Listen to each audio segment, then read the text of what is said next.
দমকলৰ পৰা কেনেকৈ প্লাষ্টাৰ কৰি চিমেণ্টৰ ঘোল মৰা হয়। ভাস্কৰ কনষ্ট্ৰাকশ্যন চেনেলটোলৈ পুনৰবাৰ আপোনালোকক স্বাগতম জনাইছোঁ। চেনেলটো নিশ্চয় লাইক, কমেণ্ট এণ্ড শ্বেয়াৰ কৰি দিব।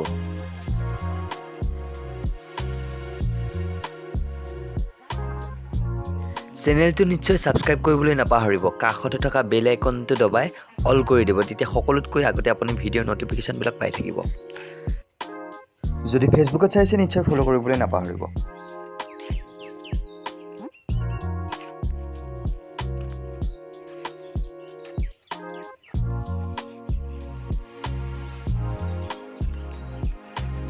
এই চাওক মই কেনেধৰণৰ লোচা ফুৰাই গৈছোঁ। লোচা ফুৰাই চাওক।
এয়া চাওক আমাৰ পাৰ বনাই হৈ গৈছে।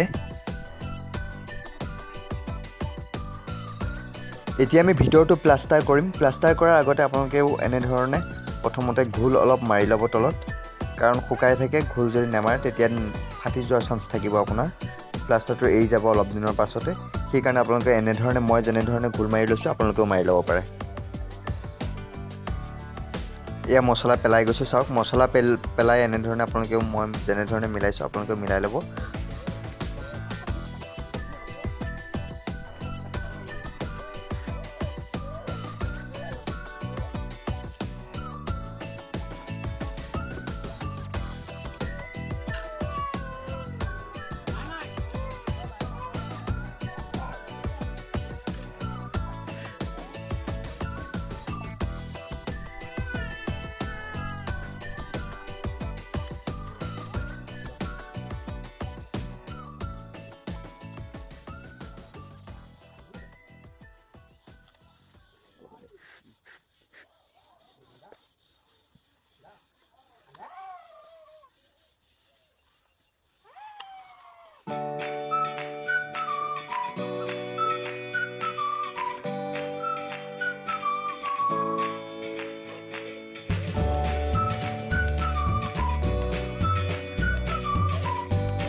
গোটেইখিনিতে আমাৰ প্ৰায় মছলা পাৰি হৈ গৈছে। এতিয়া কি কৰিম চাওক।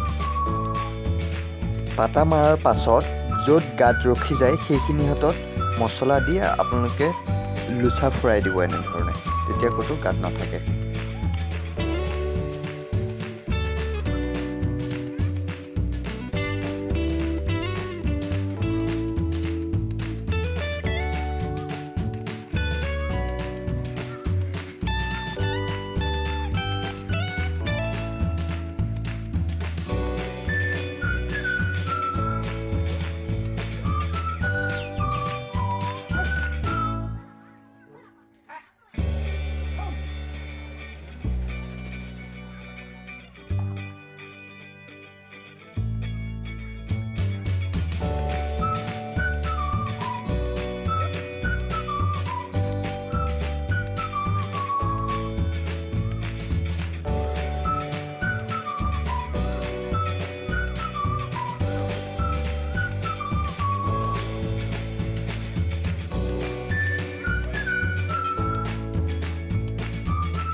ফাইনেলি আমাৰ গোটেইখিনিতে প্লাষ্টাৰ কৰি হৈ গ'ল চাওক কেনেধৰণে প্লাষ্টাৰ কৰি পেলালো গোটেইখিনিতে এতিয়া আমি ঘোল মাৰিম আহক